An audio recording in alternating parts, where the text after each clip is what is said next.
had the first hand up, the lady back there. Thank you. I'm concerned about the authenticity of the vote. And we already, where I live, there's been some question about these nice little old ladies who happen to be very Republican, are involved in Meals on Wheels, and they go around and the people that they help, you know, that they bring meals to, that they help with their votes, their absentee ballot votes. And what would prevent me from, let's say I know 5 little old ladies and I have their social security number, and to go to an internet cafe where it can't be traced to me and vote in their name. The next thing is what if I voted for one of them and then they go online and they find that their vote has already been voted? Well, the second part is easier to answer. Okay.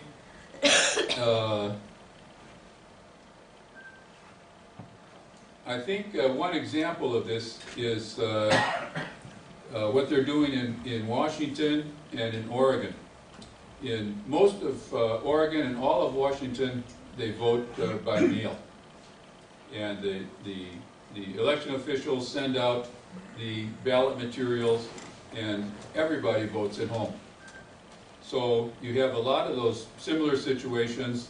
There's another one with the, suppose you have a domineering husband or father or a church group and people voluntarily go to the church group and they vote together and the pastor tells them how to vote. You know? Unions. All I can say about that is that I've looked at the research and I haven't found any convictions of people for influencing other people's votes in the way that you're talking about. So there's lots of voting fraud, but this kind of coercion is doesn't have a record. There's not a record of the coercion. Of course, there would be laws, and if somebody was discovered doing that, then they would be prosecuted by the law. Okay, this one and then after that. Okay. What about, it's a two-part question, what about A, those people who don't do computer, how are they going to vote? B, what about those people who go absentee ballot and then go online? What was the second one again? The second one is you mail your absentee ballot paper and then go online. Bingo. Uh-huh. Well, I think a completely internet voting process, you wouldn't have a paper absentee ballot. You would get your there wouldn't be such a thing as absentee ballots anymore, because wherever you are, you can log on to the website. So even if you're traveling in Europe and you want to vote in California, you can log on to the website from your place in Europe, your hotel, and vote securely from there. So there wouldn't be a concept of absentee voting anymore with that. That goes back to the first question. What about the people who don't do computer? Okay. Do they get not to vote? Well, Yeah. I would say that the suggestions that I've seen are that they have voting kiosks in places like airports or shopping malls or even in local official offices, and it would be like a kiosk, like an ATM kiosk. And anybody sophisticated enough to operate an ATM could operate a computer. So the other alternative is that you can vote by your cell phone. So if you're sophisticated enough to dial a number on a cell phone then you're sophisticated enough to vote online with a cell phone. So the numbers of people that you're talking about would be pretty slim, and I don't think so. yeah, you think if you can operate a cell phone, then you could vote online. Okay, but then there's another problem of public education, and if they were going to implement internet voting, there would have to be public education about security issues like spoofing, and public education about using the electronic devices. It's an important concern, but it's not an obstacle to the process. Okay. I think the biggest flaw in what you're describing is who writes the software. Because the software to everybody looks like a black box. If it works the way you say it works, then everybody's happy.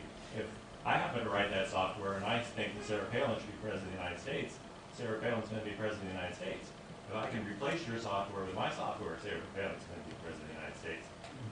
If there's enough motivation to subvert the system, and I think there's plenty of motivation in the world. Al-Qaeda would love to elect Osama bin Laden President of the United States. The Tea Party would like to prove that he's important in Kenya. I mean, there's lots of motivation, irrational motivation to subvert the system.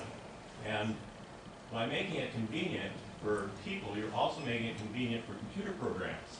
And so one little computer program can change the vote. And at least the current system, you have 100 million people out there, and it's herding cats. You can't get them to all go in the same direction at the same time. You can't get them to shut up. And so you can get a computer program to shut up.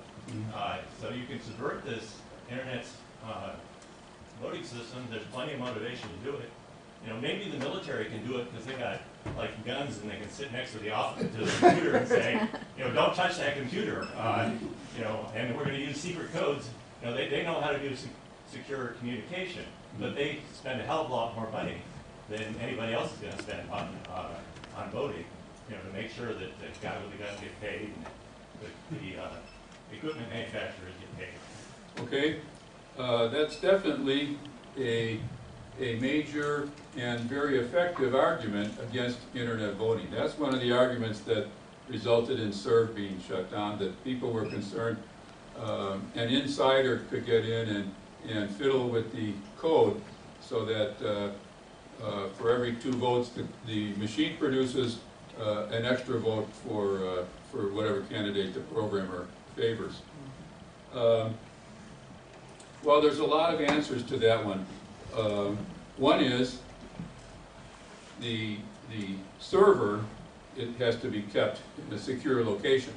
The server is the machine that hosts the website. But there's the other half of it is the little computer in your house is not being secure. There's nobody with a gun keeping anybody from touching that computer. And there are internet worms that go into computers.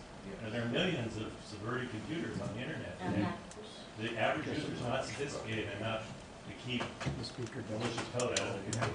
Okay, and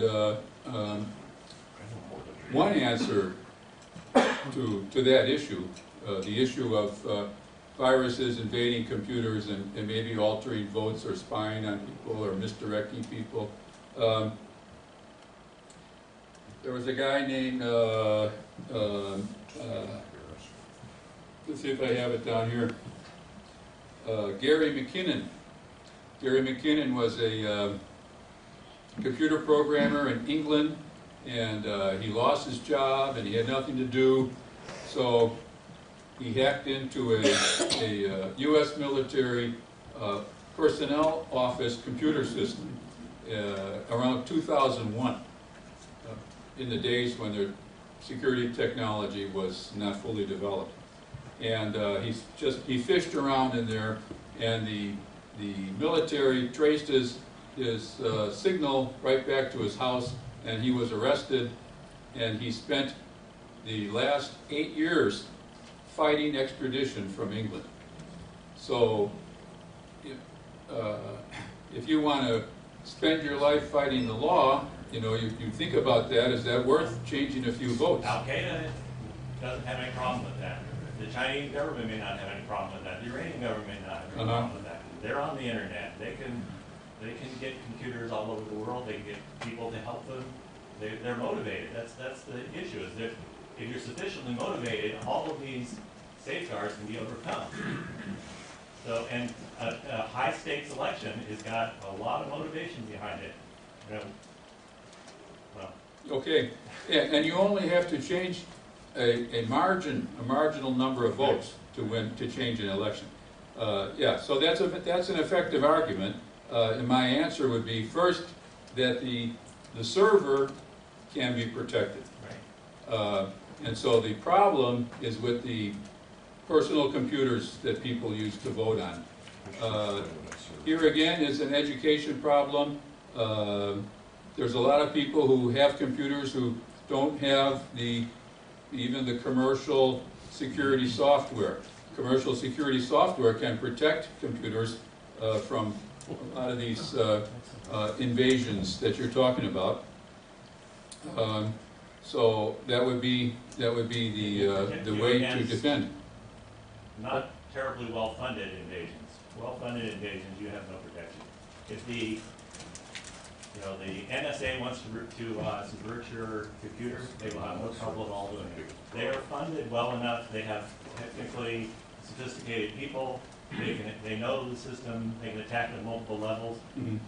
They've got enough money. Mm-hmm. You just need somebody with enough money. Out there, you have enough money. Why give them the